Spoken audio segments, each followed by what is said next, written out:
Welcome to The Explainer. Today, we're diving into the stories of two incredibly powerful queens. One was celebrated as this brilliant modernizer, but she was also followed by rumors of some pretty extreme personal habits. The other? Well, she was seen as a saintly figure who unified her country, but whose piety also fueled some truly brutal persecution. Their legacies are this fascinating, tangled web of greatness and, honestly, shocking scandal. Okay, so this claim right here, this really sets the stage, doesn't it? We're not just talking about old-school gossip. We're going to get into how history remembers, and, let's be real, often vilifies, powerful women. And we're going to look at two of the most infamous examples out there. So let's properly meet the two women at the heart of these stories. I mean, they ruled in different centuries, different empires, but as you're about to see, both of them left behind legacies that are just shockingly contradictory. And here they are. You've got two queens who held immense power, but they're remembered for these completely different, totally extreme things. On one hand, you have Catherine, the modernizer, whose private life became the stuff of legend, and on the other, Isabella, the super pious unifier of Spain, whose religious beliefs had some really brutal consequences. All right, let's start with our first subject, Catherine the Great of Russia. Her public achievements were, monumental, but they stand in such sharp contrast to her alleged private life. Her story is a perfect example of how propaganda can work both for and against a ruler.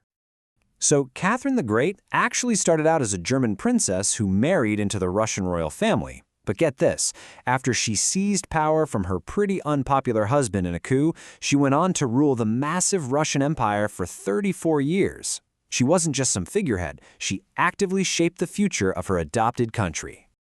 And on the public stage, wow, she absolutely earned that title, the Great. I mean, she essentially dragged Russia into the modern era. She was all about the Enlightenment, setting up schools, hospitals, embracing the arts and sciences. She was a genuine nation builder. So that's the official story, right?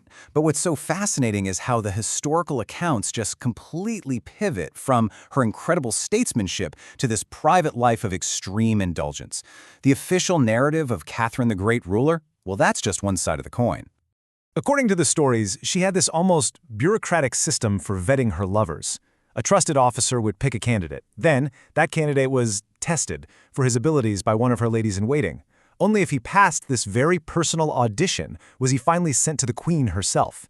It sounds like something straight out of a movie, right? But it really shows you the kinds of legends that just swirled around her personal life. Yeah, her desires were supposedly insatiable, and they just kept going right up until the end of her life. The stories paint this picture of a woman who just refused to be held back by convention, taking on lovers who were decades younger than her, even when she was an old woman. And this right here perfectly illustrates the two sides of her story. You have the most infamous rumor that she was killed during a sexual encounter with a horse, which stands in stark contrast to the official historical record, which says she died of a stroke. That scandalous rumor was almost certainly political propaganda, designed to tear down the reputation of a powerful female ruler after she was gone.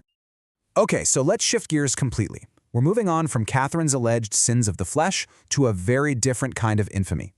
Let's talk about Queen Isabella I of Spain, whose controversial legacy comes not from debauchery, but from a really rigid, unyielding piety. In Spain, she's often remembered as this revered figure, a unifier, a saintly Catholic monarch. But to others, especially the Muslims and Jews who lived under her rule, she was an absolute villain. And this split personality extends to a very personal level. The historical sources point to one really shocking number, 2.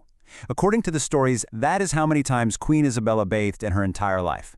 Once when she was born, and once on her wedding day. That's it. And why? Well, her refusal to bathe was all about her deep religious beliefs. At the time, some very devout Catholics thought frequent bathing was connected to the pagan rituals of ancient Rome and, the cultural habits of Muslims. They saw it as a sinful, immodest thing to do. So, to deal with the inevitable consequences of not bathing, she supposedly just covered herself in heavy perfumes. The historical accounts even make this really interesting connection, suggesting that her royal demand is what helped make Paris the perfume capital of the world. And this is where her personal beliefs turned into really brutal policy. Her disgust for bathing, which was a huge part of Muslim culture back then, it fueled her persecution. She destroyed the famous bathhouses in Granada and even outlawed bathing for her Muslim subjects. She basically weaponized hygiene as part of this larger campaign of cultural and religious eradication. So, what does this all add up to? Well, it creates a really complex and controversial legacy for both of these powerful women. Their stories aren't simple tales of good versus evil. It's so much more complicated than that. So what we're left with are these completely divided historical memories. To some people, Catherine is the Great, a brilliant modernizer. To others, she's a debauched tyrant. For a lot of Spaniards, Isabella is the Catholic, a saint who brought their nation together.